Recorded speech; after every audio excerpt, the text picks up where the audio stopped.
皆さんこんにちは。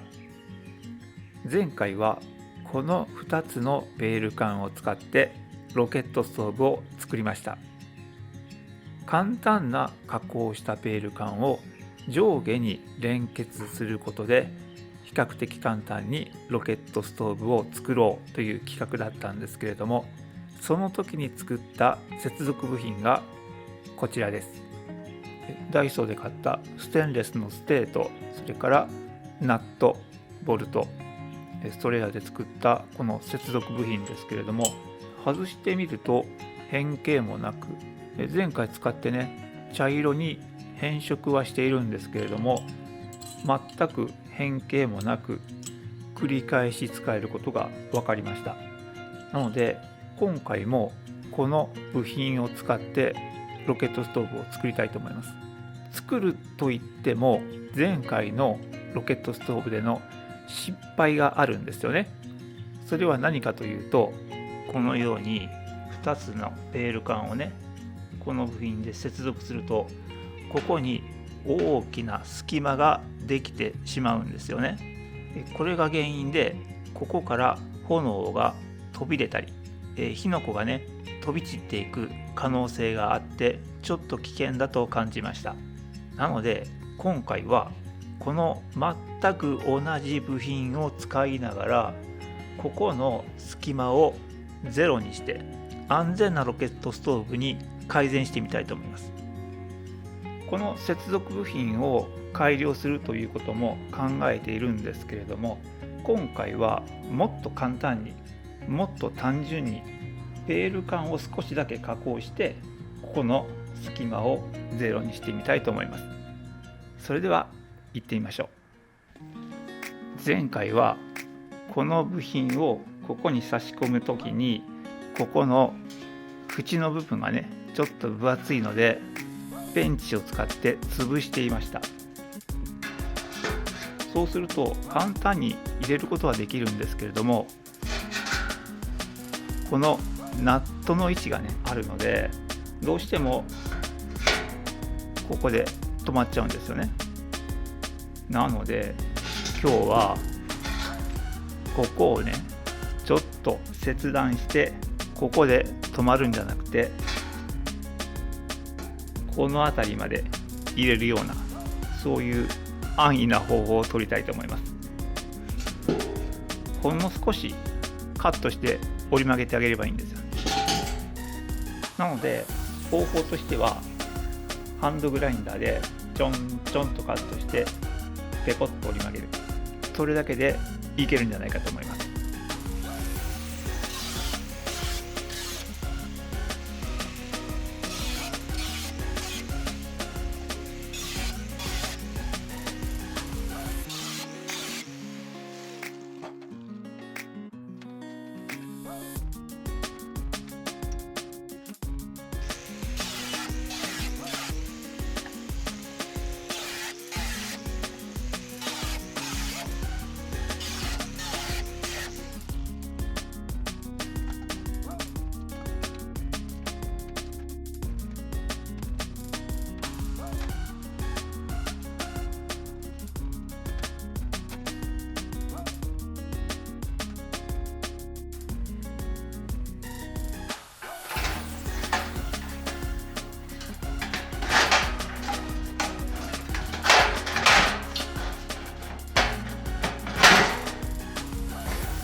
こういうところがね少しだけ隙間が大きいですけれども、これぐらいはねいいんじゃないでしょうか。前回と比べてね、この部分もしっかりと塞がっているんじゃないかと思います。なのでこの状態でちょっとね燃焼テストしてみたいと思います。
よく乾いた油分を多く含んだ薪をねたくさん放り込んでみました。結構ね熱いのでカメラのねフィルターが溶けちゃうんですよね。上の方から見るとこんな感じです。もっともっと薪を追加してみたいと思います。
はい、今ね火が消えました。ここの隙間を塞いだことでこの上の部分のベール管がきちんと煙突として機能していたんじゃないかと思います。ここからね炎が漏れたりキノコが漏れたりすることも一切ありませんでした。下の空気穴が結構大きくてねたくさん開いているので、空気の取り入れが容易です。しっかり空気を取り込んで、燃えたものがそのまま上昇気流でこの煙突の中を通って上方に排気されます。しかも鋭い炎が見たいがために、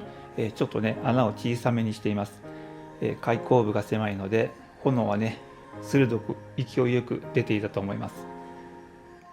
この方法がね割と簡単なんですよね。ロケットストーブを作る時にペール管を2つ縦に並べるというのは煙突を長くするためにも効率よくね燃焼させるためにも結構簡単な方法だと思いますし、ペール管にね大きな加工をしなくても済むというのが大きなメリットじゃないかと思います。